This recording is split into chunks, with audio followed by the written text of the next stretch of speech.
다윗은 밧세바가 우리아의 아내인 줄 알고도 그녀를 왕궁으로 데려와 간음을 했습니다. 밧세바가 임신을 하자 이 사실을 은폐하려고 그녀의 남편을 죽이기까지 했습니다. 하나님은 다윗을 그냥 놔두지 않았습니다. 나단 선지자를 다윗에게 보내셨습니다. 하나님이 보내셨을지라도 왕의 잘못을 지적하려면 목숨을 걸어야 했습니다. 나단에게는 용기와 지혜가 필요했습니다. 나단은 다윗 왕의 자존심을 건드리지 않으려고 한 부자 이야기를 들려주었습니다. 한 성읍에 두 사람이 있는데 한 사람은 부하고 한 사람은 가난하니 그 부한 사람은 양과 소가 심히 많으나 가난한 사람은 아무것도 없고 자기가 사서 기르는 작은 암양 새끼뿐이라. 그 암양 새끼는 그와 그의 자식과 함께 자라며 그가 먹는 것을 먹으며 그의 잔으로 마시며 그의 품에 누움으로 그에게는 딸처럼 되었거늘 어떤 행인이 그 부자에게 오매 부자가 자기에게 온 행인을 위하여 자기의 양과 소를 아껴 잡지 아니하고 가난한 사람의 양 새끼를 빼앗아다가 자기에게 온 사람을 위하여 잡았나이다.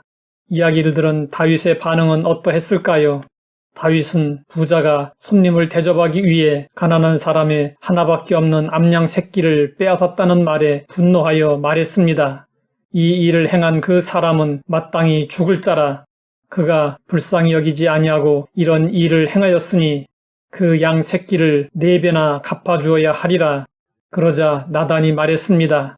당신이 그 사람이라. 그 순간 다윗은 크게 당황했을 것입니다.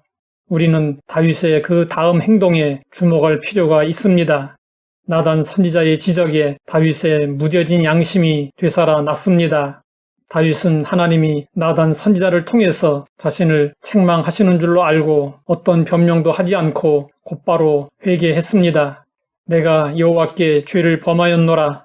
다윗이 즉시 회개하자 나단도 즉시 하나님의 말씀을 전해 주었습니다. 여호와께서도 당신의 죄를 사하셨나니 당신이 죽지 아니하려니와 이 일로 말미암아 여호와의 원수가 크게 비방할 거리를 얻게 하셨으니 당신이 낳은 아이가 반드시 죽으리이다. 하나님은 다윗을 죽이지 않으시고 용서해 주셨습니다. 하지만 다윗 대신에 밧세바를 통해 낳은 아이를 죽게 하셨습니다. 다윗은 지은 죄로 인해 아이를 잃어버렸을 뿐 아니라 많은 대가를 치러야 했습니다.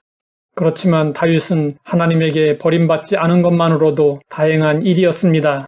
하나님에게 버림을 받는다는 것이 다윗에게 얼마나 무서운 일이었는지 그의 시를 통해 확인할 수 있습니다. 나를 주 앞에서 쫓아내지 마시며 주의 성령을 내게서 거두지 마소서. 다윗은 참으로 절박했습니다. 하나님의 영이 떠날까봐 두려워했습니다. 그 이유는 하나님의 영이 떠난 사울의 삶이 어떠했었는지 다윗이 곁에서 자세히 지켜보았기 때문이었습니다. 그래서 다윗은 주의 성령을 거두지 말아 달라고 하나님께 호소하며 매달렸습니다. 사울도 죄를 지었고 다윗도 죄를 지었습니다. 그런데 사울은 버림받았고 다윗은 버림받지 않았습니다. 그 차이는 회개에 있었습니다. 사울은 잘못했을 때 회개하지 않고 죄를 합리화하며 변명만 늘어놓았습니다. 하지만 다윗은 변명하지 않았고 죄를 인정하고 즉시 진실된 회개를 했습니다. 예수님의 제자 베드로도 죄를 지었고 가룟 유다도 죄를 지었습니다. 두 사람의 차이도 역시 회개에 있었습니다. 회개한 베드로는 용서받고 회복되었지만 회개하지 않은 가룟 유다는 자살하고 말았습니다. 죄를 지었을 때 회개하지 않으면 멸망과 심판과 죽음이지만 회개하면 하나님은 다시 기회를 주십니다. 그러므로 우리는 변명이 아니라 회개에 빠른 사람이 되어야 합니다. 하나님 아버지, 다윗을 통해 죄를 지었을 때 우리가 해야 할 일을 알게 하시니 감사합니다. 변명하지 말고 죄를 인정하고 즉시 회개할 수 있게 하옵소서. 예수님의 이름으로 기도드립니다.